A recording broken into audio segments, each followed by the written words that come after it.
That's, wow, it's quite a story you got there, chaps. You know? And, I mean, I'm being serious. You know, it's one thing to say, you know, okay, Jesus walked down the street, and then this blind man was healed, and it was all very nice, and then there were bread, and there was fish, and everyone had something to eat. You know, okay, I mean, this is all very nice, and it's good, but understand the context, right? I mean, and I'm just going to tell you, this is way more than 5,000 people being fed. I mean, this is every person that has ever lived is all of a sudden coming up out of the grave. I mean, this is a big deal. This isn't a snack that Jesus turned from fish to bread and all this. This isn't water turned into wine. You know, and I'm not saying these aren't important things, right? They are very important things, but the context of one versus the magnitude of the other, I mean, this is a big, big deal. And we sitting here reading this, and okay, the whole sky is full of angels, and people are popping up out of the ground, and people are ascending. We talked about that earlier. People are ascending. And then the dead in Christ, and then we who are alive, what happens to us? We're caught up, and all of a sudden we're up and, you know, going to heaven too. This is a big deal. And I really want you to answer me the question, because I'm a doubting Thomas. How did this hasn't even happened? It's one thing to say, hey, I was there and I ate one of those fish and the bread, and I don't know, some little kid wandered up there next to Jesus, and then the next thing you know, we were all eating. Yeah, I don't know how that happened, but that was pretty cool. That's amazing. I was there. I saw the whole thing happen. I ate one of the fish. But now we got this whole thing happening in 1 Thessalonians, and this is an event that hadn't even happened yet. Go ahead. I'm baiting you. Come on. I think God showed Paul in a vision, or in a dream, or in a vision. That was he was so real in describing the scene that he saw. As like John also, the one that I am reading, you know, he's saying, I saw. Yeah. How he saw if he was not there yet. You know, but in vision, God showed it. And so they were able to describe like that. Because this reads, you know, as you read it, this reads as somebody that actually saw this happen. Not, I think, and it's going to be like, oh, you know, when the rain comes and it rains and waters the field. Well, it's going to be something like that, right? You know, that's how you illustrate. Something you've never seen, you illustrate, right? You know, well, I heard that, you know, this movie star looks like this, and they have this glowing hair and these bright eyes and all. You know, it must be something like that. Yeah, I actually like the way you're going with this, because we read this and we just read it. It is a big deal. It is a big deal. The Bible is the holy book. He was inspired. This show how powerful every word is. He's seeing things. God's showing things. And those things are being captured in the Bible. In the Yale State, we read it and we don't fully process the power we are reading. The revelation, people those days didn't even know this. We have it in our hands, in our tablet, and we read it, and we just dust our feet and go like nothing has been revealed to us. But it is a big deal. It is. Thank you for that commentary. So you're saying, no, I mean, Christ showed him this. The Holy Spirit led him to this. You know, this was something that was shown to the Bible writer, so he could write a first-hand account. Yeah, and it is a big deal. Now, I got to be real sensitive to the time here. Looks like we have about 5 to 7 minutes left. Right, Pastor? About 5 to 7? Okay, so we kind of want to tie it off. I'm going to stay here because this is, the lesson goes on and does this beautiful, wonderful job, but we had a very short time together today. So I want to ask you a question. Out of this scene that was just read, internalize it. I want you to tell the class today,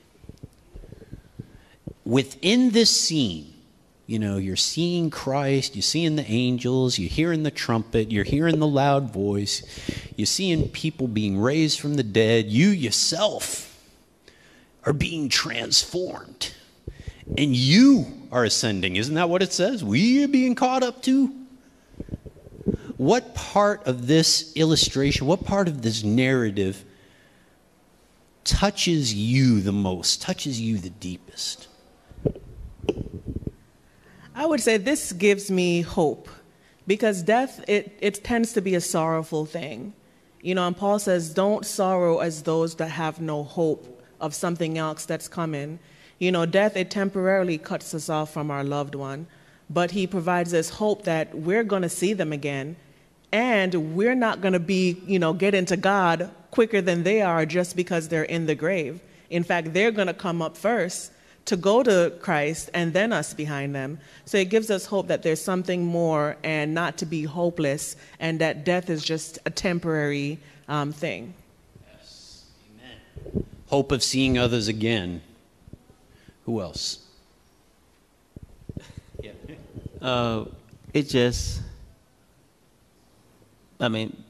Hope is a big deal, but then it also encouraged me to go through, because sometimes in this world we see neglected, most of us, those that are down in those areas that they are struggling. This gives you the strength to carry on day by day, because you know that even though you're not living a good life in this world, but there is something coming, it just gives you the strength to carry on day by day. Amen. What else? Go ahead. You got the microphone. Yeah, I lost my dad this year, in the beginning of this year, and it's amazing how these words can bring hope and bring comfort. Last year, this time, I was in Brazil, and he was talking and singing with us, and saying, I love to live and to be in here, but I know that I'm soon, sleep in Jesus, and I know that Jesus came to him, this glorious, he will be open his eyes in a second and see Jesus again. So this brings comfort.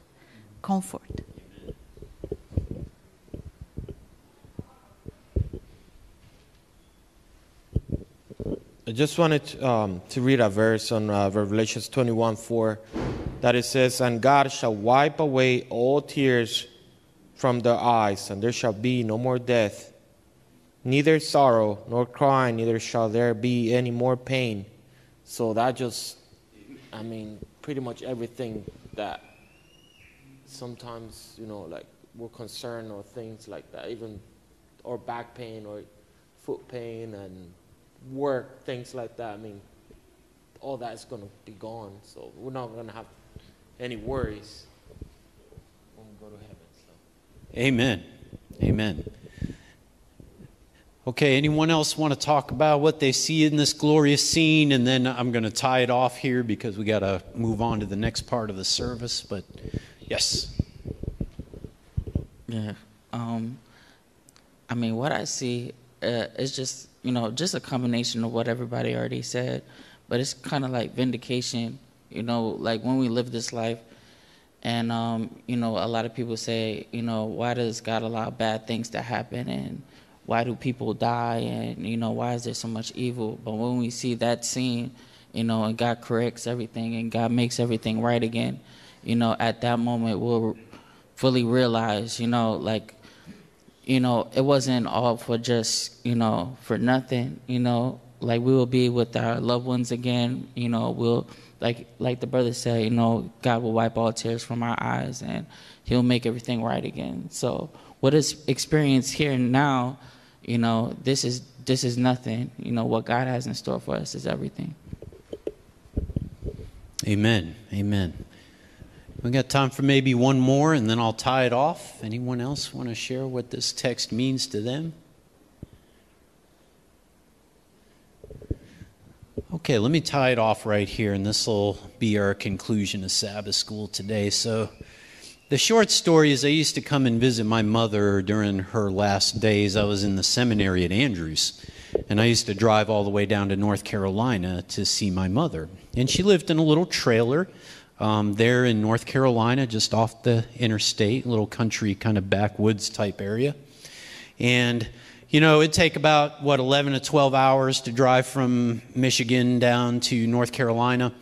And I would drive down there, and my mother had muscular dystrophy, which is a very debilitating muscular disease. It literally eats all the muscles. And, you know, she was kind of a nice-looking, you know, kind of curvy woman. And then, you know, later in years, that disease had just eaten her up, just totally eaten her up. And she was, you know, a lot of bones, and, you know, just it was very, very harsh, very terrible disease.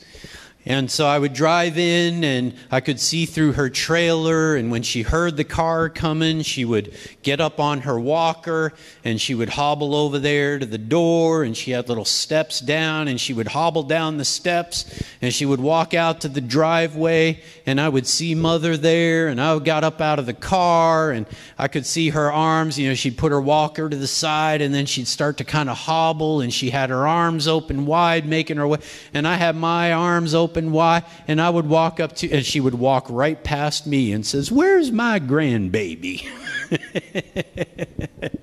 It was funny. Anyway, so we would go in there, and one day I remember Mother said, she said, "Son," and everybody had gone to bed, and I was so tired after driving 12 hours, but I'd sit up there, and she says, "Son, I want you to promise me something." And I said, "Okay, Mother, what do you want me to promise?" She said, "Boy, you promise me." I said, "Okay, Mother, that's fine. All right, I don't know what I'm promising, but okay, Mother is speaking." So she said, "When I'm dead." I said, "Mother, don't talk about being dead. I don't want to hear that. I don't want to talk about you being dead. I love you. What are you talking about?" She said, "Boy." I said, okay. "Promise me that when I'm dead, you will bury me next to my babies." Yeah, the babies were bad conversation, because my mother in the late 1960s had given birth at 2 separate times to premature babies. And, you know, today there's process and care and things that can handle things like this. Well, back then, I mean, it was horrible. It was just horrible. And she gave birth to those babies, and they died, and it was just so traumatic. It just broke her heart. And anytime we were watching Little House on the Prairie or something, and, you know, something would come up about children somehow being hurt, or a miscarriage, or premature babies dying, she was a grieving mother that was just, and, you know, we just can't understand that depth of connection. And she would cry, and, you know, here I am. I mean, I don't know what to say. I said, well, Mother, of course, I will bury you next to your babies when your time is coming. She says, "I just don't want the angel to have to go very far on resurrection morning when the dead in Christ are rising to put my babies in my arms." And I should have put it up here, but there's a picture that my mother used to have hanging over her bed. And it's a picture of the second coming, and you probably have seen it. It was an Adventist guy that painted it. And it's got an angel standing there in all of his glory, and that angel is handing a baby to parents in the graveyard.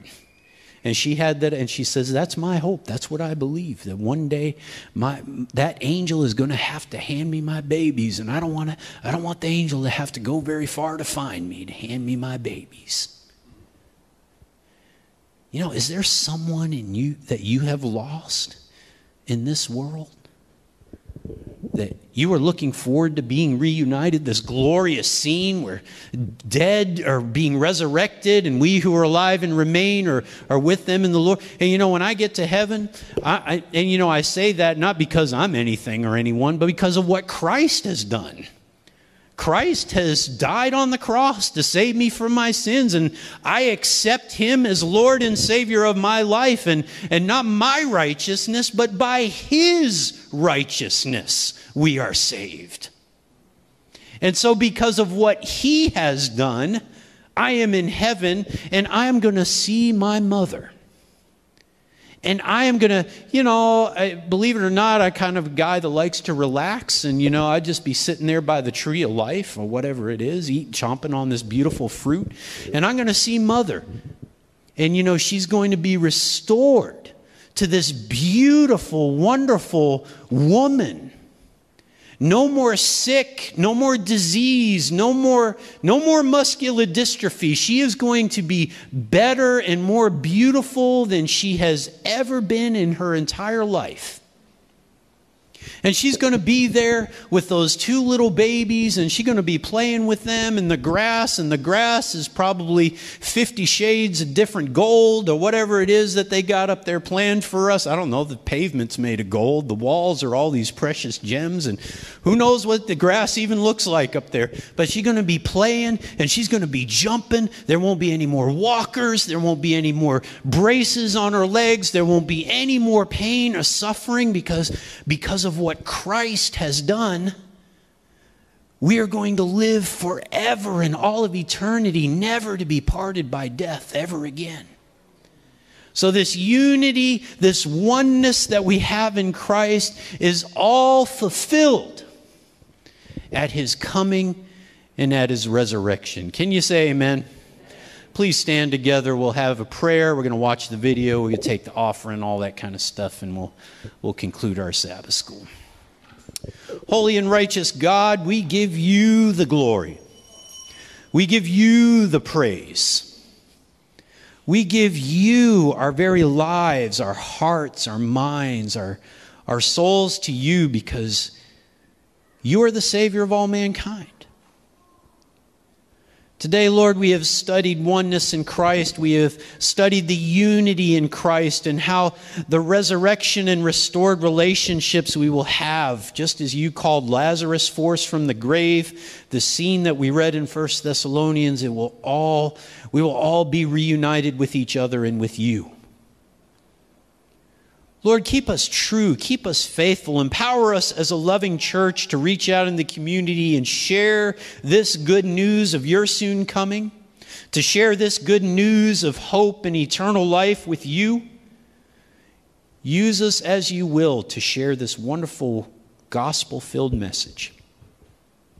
Now be with us the rest of the day. May we experience the love that you have for us and share it with others. We ask it in Jesus' holy name. And the church said, Amen. Thank you very much for your participation. God bless.